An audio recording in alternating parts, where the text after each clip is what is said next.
Boa noite a todos. Boa noite para aqueles que nos assistem também remotamente. Sejam todos bem-vindos.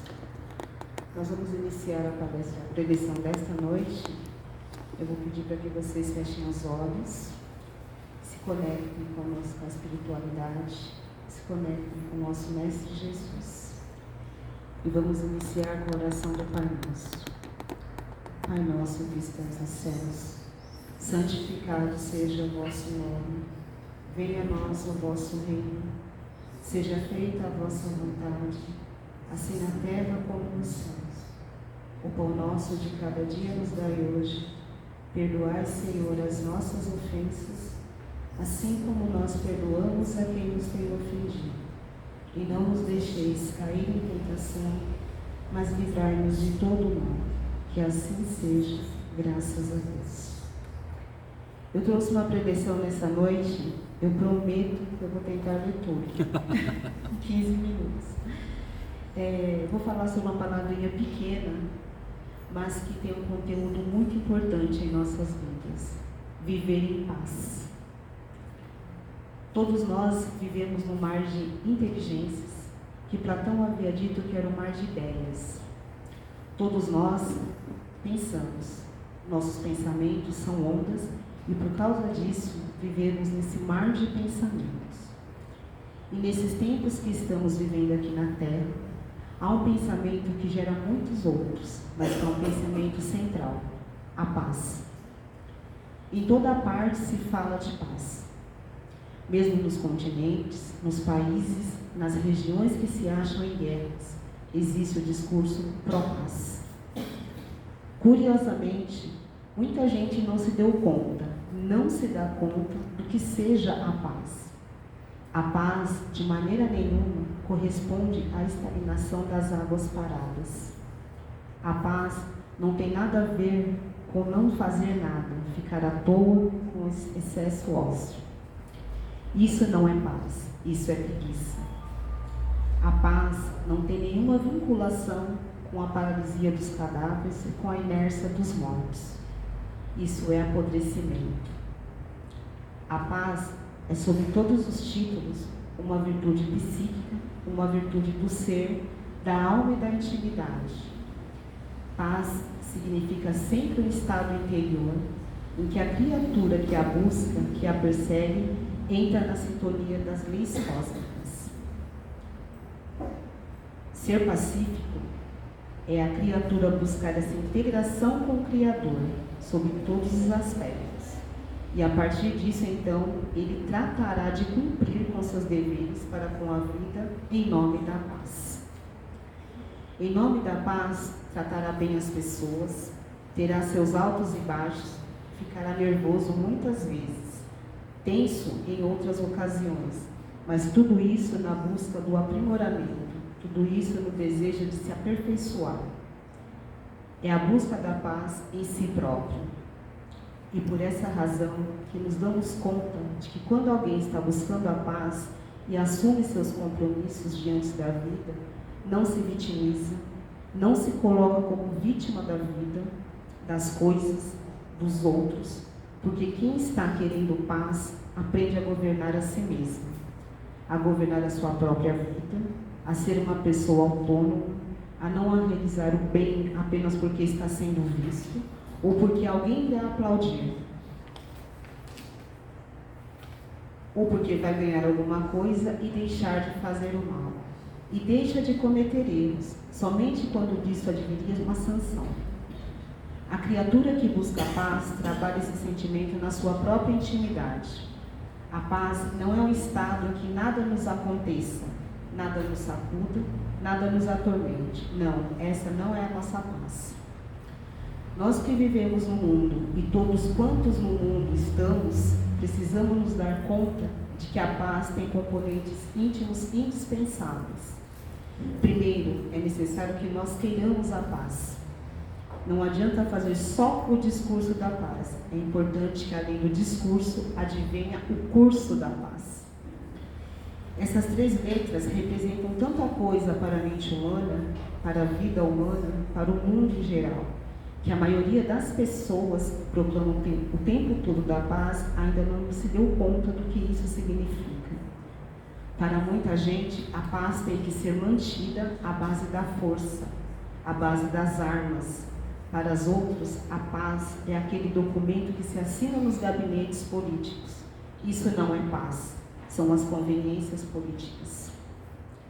A paz, então, reclama de nós essa justeza de propósito, esse querer fazer, querer cumprir com as nossas obrigações, para poder cobrar os nossos direitos. Atender os nossos deveres para com a vida, para com as pessoas, para com as coisas, a fim de que esses deveres bem cumpridos nos deem acesso aos direitos recebidos. A paz pede de nós ação. De nenhuma maneira a paz propõe que sejamos passivos. Pede que sejamos pacíficos. E é por aí que começamos a refletir em torno da paz. Pensando na questão ainda da paz, devemos buscar fazer da nossa vida um campo de paz, um hino de paz, uma proposta de paz. Repito que ser pacífico não é ser passivo. O indivíduo passivo é aquele que não se mexe, é aquele que não age e é aquele que espera que os outros façam por ele. O pacífico é aquele que luta, que corre atrás, que realiza, que resolve, que define e que decide. Gandhi foi um grande homem de paz, mas não era passivo, era pacífico. Lutava, entregava-se, doava-se. Quantas vezes nós somos assaltados pela enfermidade dentro do nosso lar? É tão difícil ser pacífico nessas horas, porque o desespero costuma tomar conta das pessoas, de todos os envolvidos em nossa casa. Toma conta de todos. A descrença, o pessimismo e essa paz, onde ela está? A paz precisaria ser a nossa conselheira nesta hora, para que nós entendêssemos que estamos procurando a medicina, estamos procurando os atendimentos necessários, estamos dando a cobertura devida. Agora, entreguemos a Deus a saúde do nosso ser querido ou a nossa própria ser saúde. Isto é ser pacífico. A criatura pacífica confia fundamentalmente que coisa alguma em sua vida ocorre sem uma razão de ser. É deste modo, então, que nós vamos perceber que em outros momentos nos disparamos com a própria morte. Quanto tormento a desencarnação ainda provoca para as vidas, para as pessoas que ficam. Embora as religiões de todos os tempos sempre tenham tido que a morte não existe, parece que isso se tornou um discurso vazio. Parece que os indivíduos escutam, mas não entendem. Nós. Parece que a morte só não existe para a família dos outros. E deste modo, nos destruturamos, passamos a pesar sobre o falecido com a nossa energia negativa, com a nossa energia de autovitimização. E desse modo, não colaboramos nem com a paz da criatura desencarnada, e nem com a nossa. Fazemos orações periódicas pela criatura querida ou amiga que viajou para o outro plano. Como se falar coisas ou dizer fórmulas resolvesse o problema da paz espiritual. Não nos damos conta, muita gente não sabe que essa energia envenenada que o desespero provoca atinge os nossos seres queridos, falecidos, tira-lhes do caminho da paz e leva aos desesperos também. Então, meus irmãos, a única coisa que a gente deve pensar é que a paz deve ser uma conquista que cada um de nós irá fazendo gradativamente no seu dia a dia. Uma tormenta hoje, um nervosismo amanhã, uma irritação depois e, nesses intervalos, o esforço pela nossa paz. Eu agradeço a atenção de todos e desejo a todos uma boa palestra com o seu Deus.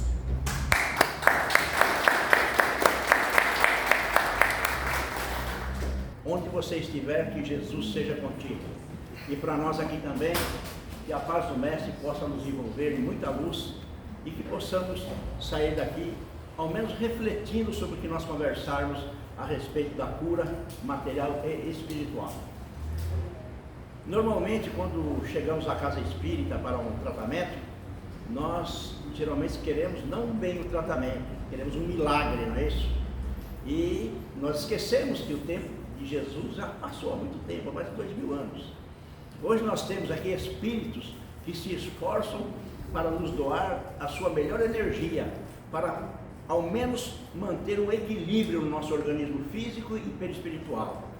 E então é nessa busca que nós conseguimos compreender que aquela câmara de passe onde nós passamos, ela é muito milagrosa assim.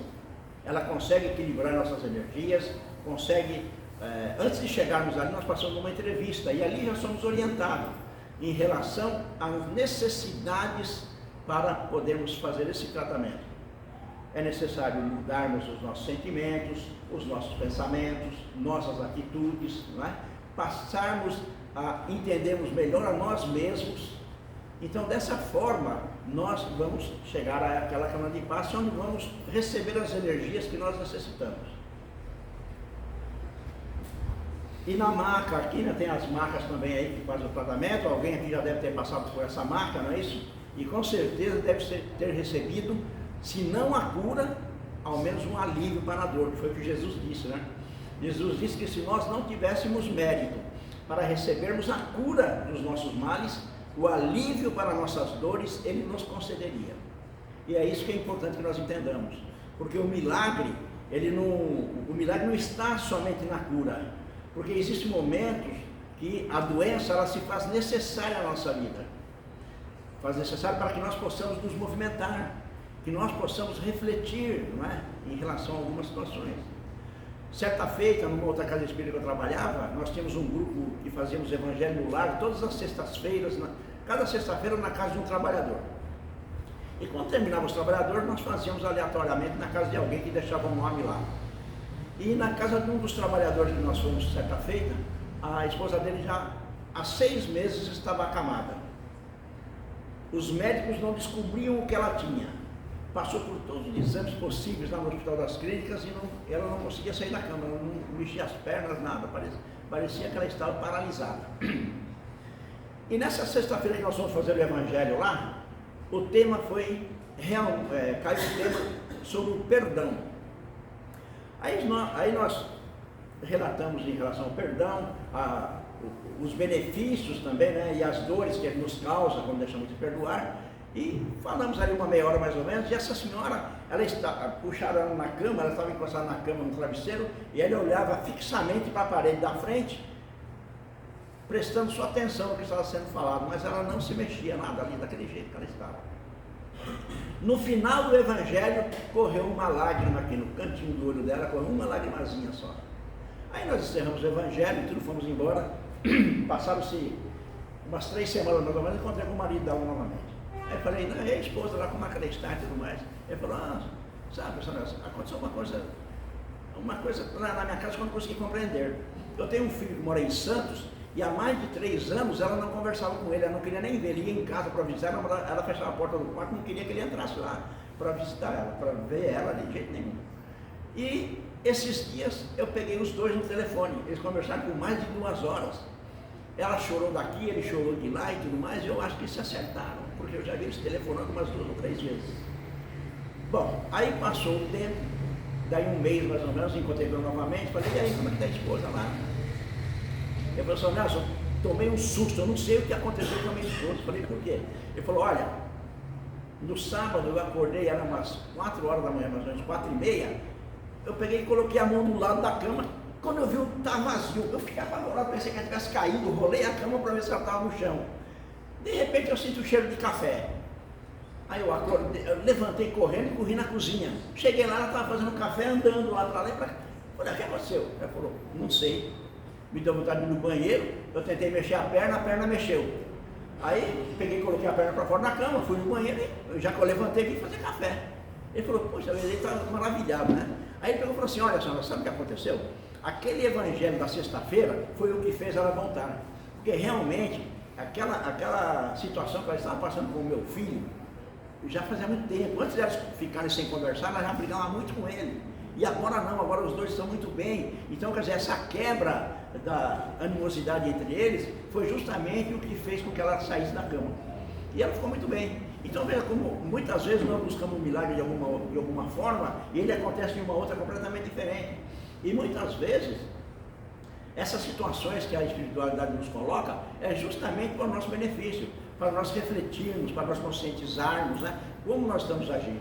Em quantos hospitais por aí tem pessoas que estão lá, se não está em coma, está quase em coma há algum tempo, e a finalidade é que ela reflita sobre a vida dela. Conosco também, quando em casa pegamos aí uma doença e nos machucamos e não podemos nos locomover, enquanto as pessoas estão se mexendo, nós estamos num canto lá sentado e a nossa cabeça começa a funcionar. Nós começamos a fazer reflexão sobre nossa vida. E é justamente isso que é o importante. A partir daí é que nós conseguimos cura para as nossas doenças, através dessas reflexões, porque nós nos encontramos nessas reflexões. Então, o que é importante nós entendermos é justamente isso. Nós precisamos mudar alguma coisa em nós. É igual aquela pessoa que passa por um transplante de algum órgão. Umas seguem a vida e vão embora. Outras, 1 mês, 2 meses, 3, 5, 1 ano, elas desencarnam. Por quê? Porque, na minha opinião, eu posso estar enganado, o médico, quando ele vai transplantar uma pessoa, antes do transplante acontecer, ele deveria explicar para ela que ela precisaria passar por uma mudança radical na vida dela, uma mudança de consciência.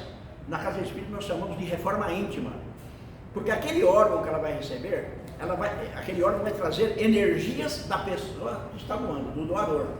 E o receptor tem uma energia completamente diferente da energia do doador. Quando esse órgão é colocado, há uma repulsa energética.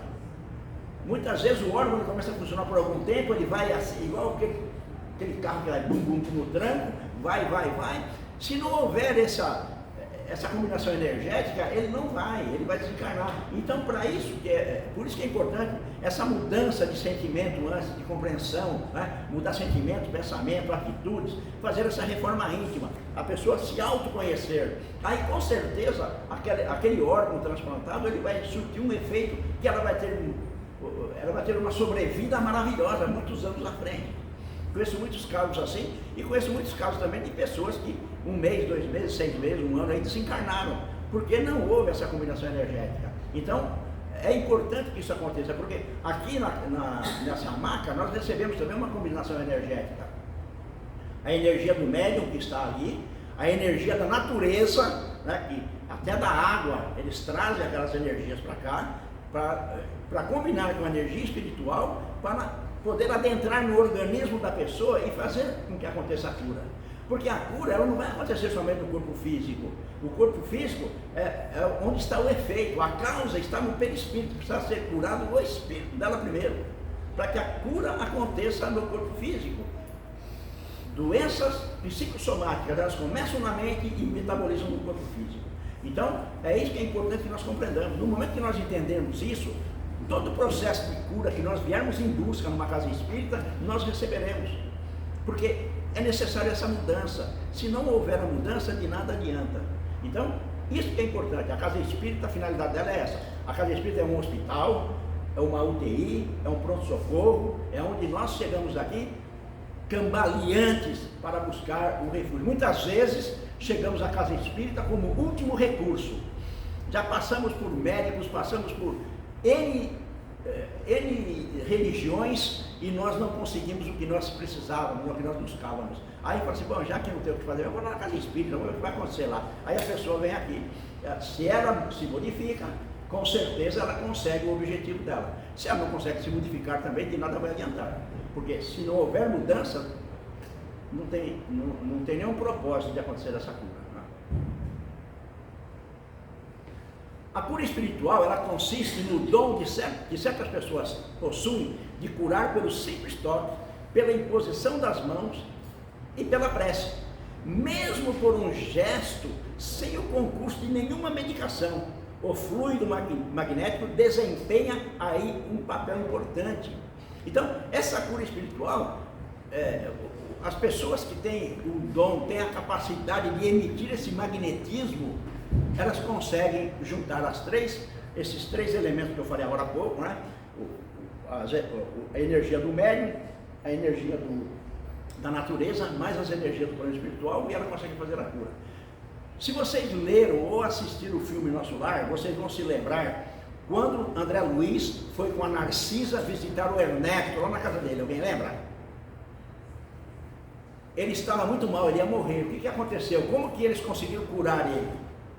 A Narcisa saiu, ela foi até o bosque e ela se recarregou com energias da natureza, e ela voltou e ela descarregou nele essa energia e também colocou na água para ele tomar. Tanto que no dia seguinte, quando ele acordou bem. Aí a mulher falou: nossa, eu não sei, eu tive um sonho que vieram duas pessoas aqui e ficaram perto de mim aqui por um tempo, colocaram alguma coisa na água, eu tomei e eu estou melhor. Então é justamente isso que acontece. Aquelas energias que foram colocadas, aquelas energias curaram a doença que ele tinha. Os mecanismos da cura espiritual.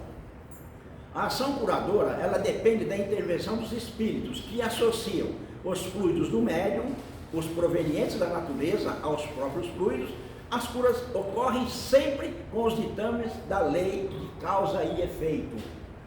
Porque existem doenças, por que a causa e efeito? Porque existem doenças que muitas vezes nós adquirimos, certas pessoas adquirem, e eles vão desencarnar com aquela doença. A medicina não irá conseguir curar ele daquela doença. E tampouco ele vai chegar a uma casa espírita e vai conseguir a cura. Porque chamam-se doenças probacionais. É a provação que ele traz àquela doença. Ele pediu lá no planejamento reencarnatório para vir com aquela doença, para reparar erros do pretérito dele. Então aquela doença vem, chega aqui, ele não vai ser curado. Ele vai viver 50, 60, 70 anos, ele vai desencarnar, muitas vezes nem com aquela doença, ele vai desencarnar por um outro motivo, mas aquela doença ainda está predominante no organismo dele. Porque ele precisou passar por aquilo, ele pediu para passar por aquilo. Porque lá na hora do planejamento reencarnatório, é passado uma televisãozinha na nossa mente, assim, ó, para você ver os erros que cometeu, para nós enxergarmos as nossas dificuldades, o que nós fizemos, o que nós prejudicamos, quem nos prejudicou, e nos oferece até a família para nós vermos, né? Então, por isso que muitas vezes o filho não deve falar para o pai: eu não pedi para nascer nessa família. Realmente ele não pediu, ele implorou para ir naquela família, porque ele precisava reparar alguma coisa ali. Então, é isso que é importante que nós entendamos. E as curas, elas ocorrem sempre com o ditame da lei de causa e efeito. Então, a causa e efeito é justamente essa. Eu fiz alguma coisa lá atrás, eu preciso hoje reparar aquilo. Tem doenças que eu não vou conseguir reparar, eu vou desencarnar com ela.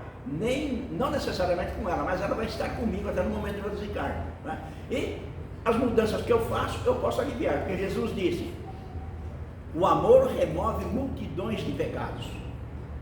Então, quando nós buscamos trabalhar pelo amor, em busca colocar o nosso próximo em primeiro lugar, porque nós somos egoístas, né? Queremos sempre estar no primeiro da fila, mas quando nós buscamos a ser o segundo da fila, a colocar o próximo na frente, então o que acontece? Nós começamos a ter um méritozinho lá na espiritualidade, falar: olha, ele está mudando, vamos dar uma mãozinha para ele, né? Tem até uma historinha que eu gosto de contar, que ela é muito importante. Havia um rapaz que, numa determinada encarnação dele, ele, quando chegava na fase de 30 a 35 anos mais ou menos, ninguém sabia explicar por que ele se tornava um assassino. Ele matava muitas pessoas, e sem motivo, ele matava simplesmente pelo prazer de matar. Aí foi uma encarnação, duas. Quando chegou na terceira encarnação, ele, para reencarnar, falaram para ele: olha, é o seguinte, você, quando chega na faixa dos seus 30 a 35 anos, você comete muitos crimes, que era o momento em que você não deveria mais cometer, porque a sua consciência, ela já está elaborada. Então nós vamos fazer o seguinte: nessa encarnação, quando você completar seus 30 anos, nós vamos cortar o seu braço. Você vai perder o braço direito, para você não matar mais ninguém, para você ver se consegue superar essa encarnação sem matar ninguém, para numa outra encarnação você ir voltar melhor. Não, tudo bem, eu aceito e tudo mais.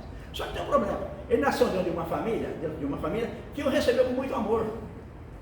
Deram aquele amor para ele que ele nunca havia recebido antes. Buscaram fazer ele estudar e tudo mais, e ele se formou um médico especialista em ossos. um ortopedista, ele era reconhecido no mundo todo, já antes dos 30 anos já era reconhecido. Então, estava chegando aos 30 anos, o que acontece? A espiritualidade falou assim, olha, a lei de causa e efeito tem que acontecer. Ele não pode ser isento, né? Porque nós podemos ser coniventes com essa situação. Mas tudo bem. Quando chegou na época, ele saiu do hospital onde ele estava fazendo, ele estava sendo voluntário, ele saiu, que ele entrou, abriu a porta do carro, ele foi fechar a porta do carro, ele prensou a unha do dedo, ele perdeu a cabeça do dedo, que é a pontinha do dedo. Para quem ia perder o braço todo, né? Assim, ele reparou que ele precisava reparar e ele deu continuidade na sua jornada aqui na Terra, ajudando pessoas. Porque senão, lá no hospital disseram, se nós fizermos isso, nós vamos inibir o crescimento dele. Agora que ele se afirmou, ele precisa dar continuidade. Então, deram aquela situação que ele perdesse o dedo, apenas para que ele pudesse continuar trabalhando, ajudando as pessoas, que é o que ele estava fazendo naquele momento. Então, muitas vezes é assim, a lei de causa e efeito, ela funciona dessa forma. Muitas vezes, no plano espiritual, se planeja alguma coisa para nós aqui, mas dependendo das mudanças que nós fazemos na nossa vida, essa lei de causa e efeito, ela é modificada. Porque Jesus mesmo disse, né? O amor remove multidões de pecados. Então, quando nós colocamos o próximo em primeiro lugar, quando nós temos empatia pelo nosso semelhante, quando nós conseguimos harmonizar o local onde nós vivemos, tanto faz no nosso lar, tanto faz na casa religiosa que nós frequentamos, no nosso local de trabalho, né? Então, as coisas começam a mudar a nosso favor. Porque os nossos mentores, a maior felicidade deles é ver que nós estamos melhorando. Eles ficam muito tristes quando eles veem que nós cometemos alguma gafe, alguma coisa errada, cometemos algum erro, eles ficam muito preocupados. Porque além de nós estarmos nos prejudicando, estamos prejudicando ele também. Porque ele não consegue, ele veio para ajudar nós na nossa evolução. E nós não evoluímos e ainda atrapalhamos a dele. Ele dispensou aquela encarnação para ficar junto de cada um de nós. Então, é importante que nós entendamos dessa maneira. Porque dessa forma nós conseguimos buscar aquilo que nós precisamos. O espírito encarnado ou desencarnado é o agente propulsor que infiltra num corpo deteriorado uma parte do seu envoltório fluídico, né? O envoltório fluídico são nossas energias. O passista, ele vai dar um passe, ele coloca as suas mãos, os fluidos vitais dele, unidos com os da natureza, e mais no plano espiritual, ele sai pelos canais nervosos e musculares, pelas extremidades dos dedos, pelos pés, inclusive. Portanto, ele solta, ele emana aquela energia que chega na pessoa e ela chega no local que é necessário. Pode perceber que geralmente as mãos, elas ficam sobre a cabeça.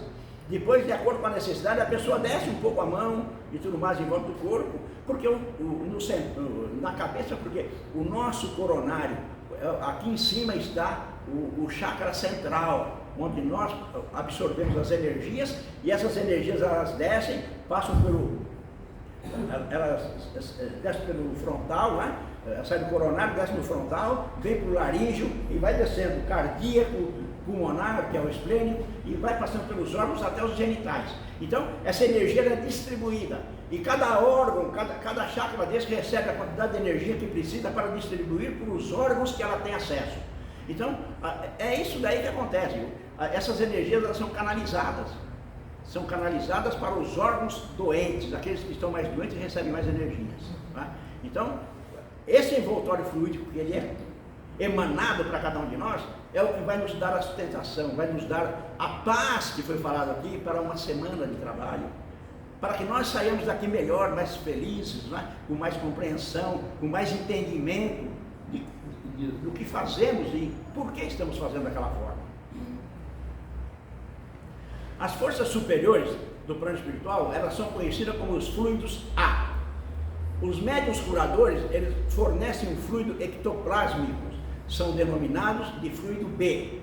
Os fluidos fornecidos pelos minerais, inclusive a água e os vegetais, são denominados fluido C. Lá nos Domínios da Mediunidade, no capítulo 28, esse livro foi psicografado por Francisco Cândido Xavier e foi ditado pelo espírito André Luiz. Então, lá nós encontramos tudo em relação a essas forças necessárias, né? Essa corrente energética que nós precisamos para nos fortalecer, e nos ensina inclusive como agir para recebermos essas energias. Porque também não adianta eles quererem emanar energias e nós não estamos aqui aptos a receber. Porque muitas vezes, né, aqui na palestra acontece isso também. A pessoa vem em busca de um tratamento, em busca de uma melhora, mas só que tem uma coisa, ela senta na cadeira, só que tem uma coisa, está o corpo na cadeira, o pensamento está onde? Lá em Jerusalém. Está pensando na marmita de amanhã, está pensando na roupa no tanque ou para passar. Quer dizer, os espíritos só podem agir onde está o espírito. Se o corpo está aqui, somente a matéria, os espíritos não agem no corpo físico, eles agem no perispírito. O nosso espírito tem que estar presente no corpo, porque é do perispírito que vai ser distribuído para os órgãos físicos. Então, quando chegarmos, né, na casa espírita ou em alguma outra entidade religiosa, que formos em busca de ajuda, estejamos de corpo e alma presentes. Porque só o corpo não vai trazer benefício nenhum. Corpo e alma presentes. Isso é importante. A cura se opera pela substituição de uma molécula malsã por uma molécula sã. O poder curativo está, pois, na razão direta da pureza da substância inoculada. Essa pureza ela é muito importante também, porque ela está incumbida ao médium que vai passar isso daí lá. Então, a pureza, o médium ele precisa ser moralmente elevado. Ele não deve beber, ele pode, ele não deve beber, não deve fumar, não deve usar drogas. Porque sabe o que acontece? Nós, aqui encarnados, nós temos dois tipos de defeitos. São os defeitos físicos e os defeitos morais. Os defeitos morais é esses que nós trazemos de encarnações pretéritas para repararmos, para melhorarmos aqui. Maledicência, inveja, ciúme e uma série de outros aí. Nós trazemos aqui para mudar o nosso jeito de ser. Isso daí são mudanças morais. Os físicos são tabaco, álcool, droga e uma série de outros na parte física. Só que lá na Câmara de Passe, o defeito moral que o médium tem não atrapalha no trabalho dele, mas o físico atrapalha. O moral, ele vai ter que se melhorar, porque é moral, é do espírito, não é do corpo. Como a mediunidade ela é orgânica, ela está impregnada nos órgãos vitais dele. Se ele fuma, ele bebe, ele vai passar o quê? Vai passar veneno para quem está lá para receber as energias. Ele não vai passar a energia de cura, vai jogar veneno nas pessoas. E muitas vezes a pessoa sai pior do que quando entrou. Então, por isso que o médium ele precisa realmente ter essa consciência do trabalho que ele faz. Eu sou até meio chato quando eu dou aula de mediunidade para o pessoal no curso. Eu falo, olha, você quer realmente trabalhar com a mediunidade? Quer. Então já começa agora no primeiro ano básico, já são 5 anos de curso, começa agora a deixar de beber, a deixar de fumar. Se você usar droga, deixa a droga. Se tem excesso de remédio, começa a diminuir esse excesso de remédio, para você amanhã, quando estiver lá no mediúnico 3, você está limpo, está preparado para trabalhar com a mediunidade. Porque não adianta passar a peneira por cima. Nós vamos enganar a quem? A nós mesmos. Porque eu posso beber, fumar, comer uma feijoada no meu dia de trabalho, eu chego aqui numa boa e tal. Só que tem uma coisa, estão me olhando, lá do outro lado tem uma legião olhando para mim aqui. Então, é isso que nós precisamos compreender. Cura e influência dos espíritos. O caso da mulher hemorrágica, vocês também já devem ter ouvido falar, não é? Havia uma mulher, ela há 12 anos sofria de uma hemorragia que os médicos não conseguiam curá-la. E num determinado momento ela soube que Jesus passaria por aquele lugar onde ela morava. E ela se preparou ali, mas daí no tempo Jesus passou e ela atrás daquela multidão, e tantas pessoas, tinha mais de 2.000 pessoas acompanhando Jesus, aquelas ruas estreitas lá em Jerusalém. Aí ela ia para cá, ia para lá, e a turma empurrava ela e ela não conseguia chegar perto. E ela doida para chegar lá, para segurar no braço de Jesus. Mas num determinado momento, abriu uma brechinha, ela só deu um toquezinho assim na roupa de Jesus lá. Na mesma hora Jesus parou e falou para o Pedro: Simão Pedro, alguém me tocou. Quem me tocou? Senhor, como que eu vou saber? Mais de 2.000 pessoas aqui, olha que multidão tem, todo mundo está encostando no Senhor aí, todos encostam no Senhor, como que eu vou saber quem que encostou? Alguém me tocou, porque de mim saiu virtude. Aí a moça lá, muito tímida, foi eu que toquei, Senhor. Ele olhou e falou assim: a tua fé te curou, pode ir embora que a tua fé te curou. E realmente foi curado naquele momento. Mas veja o sacrifício que ela fez até no meio de uma multidão para conseguir, ela queria tocar no corpo de Jesus, não conseguiu só naquele camisolão que ele usava, ela conseguiu passar a mão na camisola dele e pronto, ela recebeu a cura. Porque ela estava preparada, ela estava há 12 anos sofrendo com aquela dor e ela estava buscando, ela estava se melhorando em busca de conseguir aquela cura para ela. E ela conseguiu. E nós também, ela fez sacrifício, né? Entrou no meio daquela multidão ali, foi um maior sacrifício. Sujeito a ser pisoteado ali e tudo mais. Nós também precisamos fazer sacrifício. Se nós não fizermos sacrifício também, nós não conseguiremos o nosso objetivo. O caso de Saulo também, Saulo de Tarso. O Saulo, ele foi um dos maiores perseguidores dos cristãos na época de Jesus. E ele saiu de Jericó para Damasco, onde ele ia prender o Ananias. Porque o Ananias, ele era um cobrador de impostos, mas ele era, como fala, corrupto.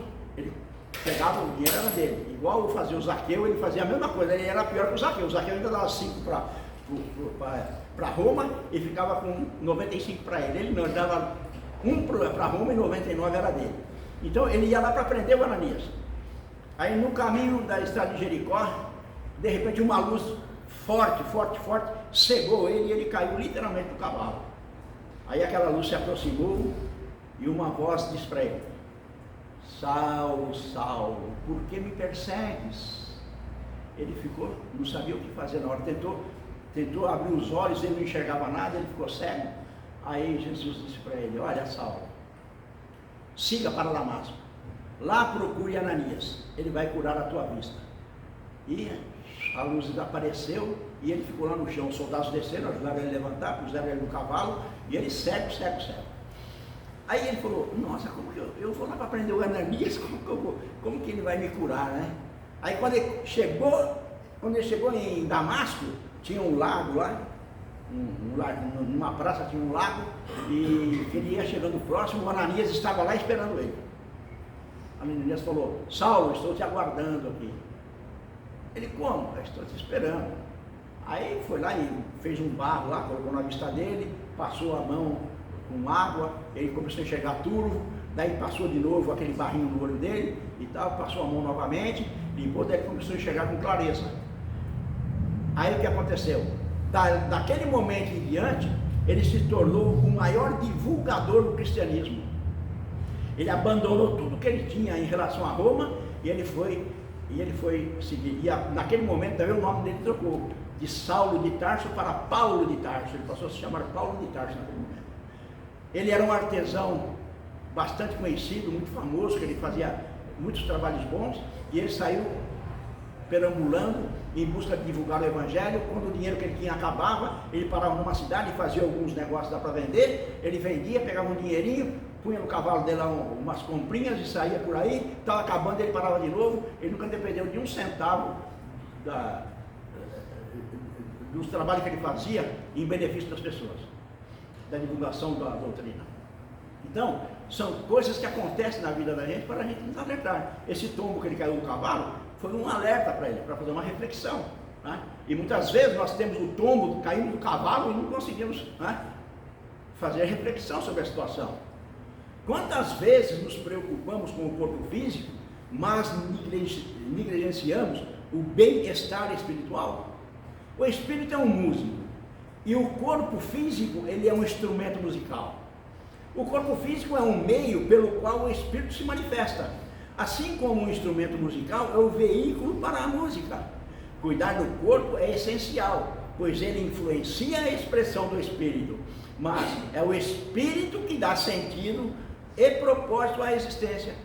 O verdadeiro desafio está em harmonizar ambos, para que a melodia da vida seja bela e significativa. De que adianta nós enchemos nosso corpo de silicone, cirurgia plástica e um monte de coisa, sendo que o nosso interior está podre? Assim como disse Jesus, né? Hipócritas, pareceis um túmulo, caiado por fora e podre por dentro, né?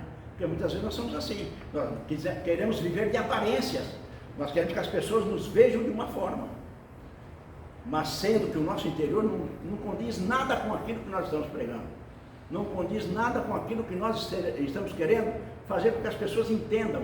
Então é importante sim cuidar do corpo, porque o corpo ele é o abrigo do espírito, mas não seja escravo do corpo, né? Se escravize para mudar o seu espírito para melhor, porque essa é a finalidade da reencarnação. Por isso que nós estamos aqui, para trabalharmos o melhoramento do nosso espírito, combatermos nossas más tendências, como diz Kardec. E essas más tendências não são as físicas, não, são as morais. Porque, consequentemente, as físicas elas vão mudando também conforme vão melhorando moralmente. Então isso que é importante, né? E buscarmos conhecimento também. Jesus disse, conheça a verdade e ela vos libertará. A verdade é o conhecimento. Porque muitas vezes também nós criticamos algumas religiões porque ouvimos alguém falar, mas na realidade não sabemos daquela religião se é verdade ou não. Se aquilo que nós vamos falar para a pessoa é certo ou é errado. Se aquilo que nós ouvimos a pessoa falar, se é certo ou se é errado. Vocês acham que se alguma religião fosse ruim, Deus permitiria que houvesse essa religião? Todas as religiões são boas. Quando tem um erro na religião, não é a religião que é ruim, é o homem que está à frente no comando. É ele que, os erros são dele. Ele usa para tirar vantagens. Então, a religião não é ruim, a religião é boa. Porque cada um de nós está na religião que necessitamos naquele momento. Todas as religiões são maravilhosas, não existe religião ruim. Se estudarmos todas elas, nós vamos encontrar mérito em todas as religiões. E é muito importante isso.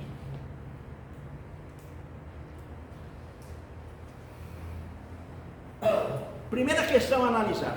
Os espíritos superiores têm poder para curar todas as doenças humanas? Como eu disse agora há pouco, eles têm sim. Eles têm poder para curar. Só que eles não curam todas as doenças. Porque, como eu disse, tem as doenças probatórias que nós trazemos, nós precisamos passar por ela. É um expurgo para o nosso perispírito. Nós precisamos sofrer um pouco no corpo físico, né? Para podermos aí compreender a situação. Assim como nós fazemos alguma coisa errada com alguém, nós pedimos perdão, aquela pessoa nos perdoa, em relação a ela eu resolvi o meu problema. Mas em relação à lei universal, não resolvi. Eu tenho que reparar isso ainda em relação ao universo. Num determinado momento, eu vou passar por uma situação que é para que eu compreenda que eu não devo fazer ninguém sofrer. Porque o sofrimento, Deus não colocou sofrimento na lei dele. A lei de Deus é a lei de amor, lei de justiça e caridade. Então, nós precisamos entender que as leis do homem são falhas, mas a lei de Deus não. Elas têm uma diretriz, e a diretriz dela é nos levarmos ao nosso melhoramento.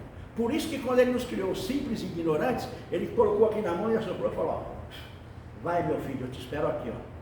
Mas não falou é hoje, amanhã, daqui 1 milênio, daqui 100 milhões de anos, ele não falou tempo. Ele não tem pressa. Ele simplesmente quer que nós contornamos todas as dificuldades que nós encontramos no caminho, nos melhoramos para chegar a ele. Assim como Jesus, como aconteceu com Jesus também. Ele fez toda a caminhada que nós estamos fazendo, ele também fez. Todas as dores que nós passamos, ele também passou e muito mais. Só que tem um problema. Jesus chegou lá primeiro que nós, porque ele é um espírito mais velho que nós. Mas nós chegaremos lá também. Porque Jesus, ele não é o único Cristo do universo. Ele é o Cristo responsável pelo planeta Terra. Mas existe, só na Via Láctea, existem mais de 200 bilhões de planetas. E cada um tem um Cristo que administra ele. Em Andrômeda, que é a galáxia mais próxima de nós, existem mais de 300 bilhões de planetas. E cada uma tem um Cristo que coordena lá, que ajuda. E nós estamos aqui nos preparando para amanhã também ajudar na cocriação dos mundos, ajudar na orientação das pessoas, ajudar na cocriação das pessoas. Então, a nossa finalidade aqui é evolução, é crescermos, evoluirmos, né?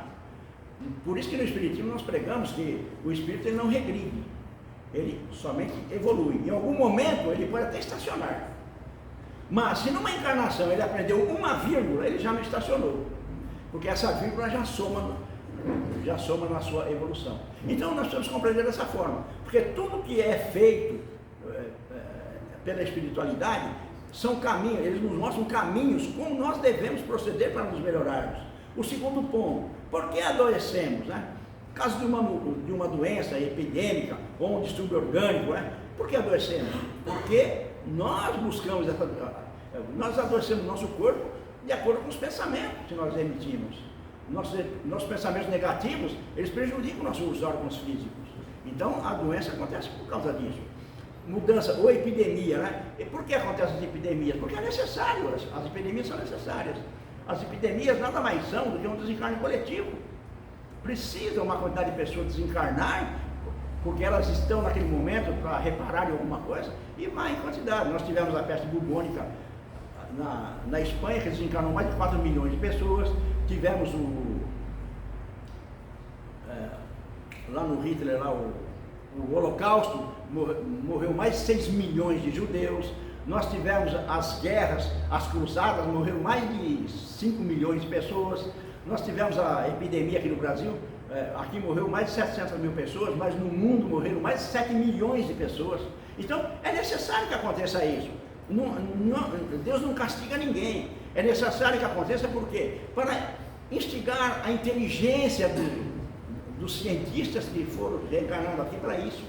Eles vão em busca de melhoramento, um medicamento para fazer com que a humanidade trilhe melhor, com uma saúde mais vigorosa, né? Que ela compreenda que aquela situação passa por aquela situação difícil e compreenda ela. Porque no capítulo 5 do Evangelho, segundo o Espiritismo, o capítulo chama-se Bem-aventurados os aflitos.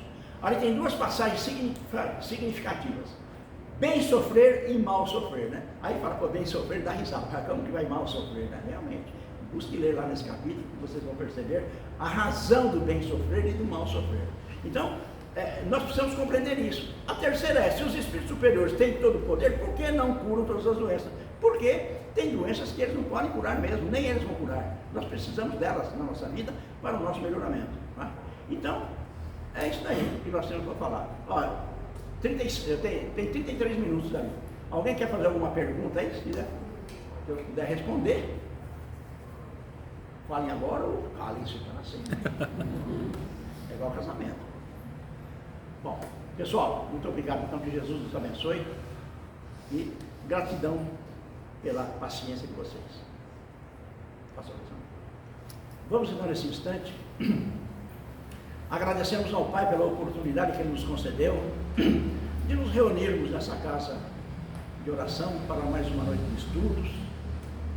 O estudo das suas leis, do Evangelho do Cristo, que possamos sair daqui melhores e muito mais fortalecidos na fé que quando aqui chegamos. Que possamos, ao chegar em nossos lares, fazermos uma reflexão do que ouvimos aqui e o que precisamos mudar em nossa vida para o nosso melhoramento. Que possamos, Senhor, receber naquela câmara de passe as energias necessárias para alimentar o nosso organismo. Que possamos, Senhor, através dessas energias, trocarmos, revigorarmos as células malsãs que estão em nosso organismo por células sãs. Gratidão, meu Pai, pelo dom da vida, gratidão por nossa saúde, pelo nosso trabalho, pelo nosso lar, por nossa família, gratidão pelo alimento que nunca deixa faltar na nossa mesa. Que a sua paz e a sua luz possam nos envolver a todos, hoje e por todos sempre. Que assim seja. Graças a Deus.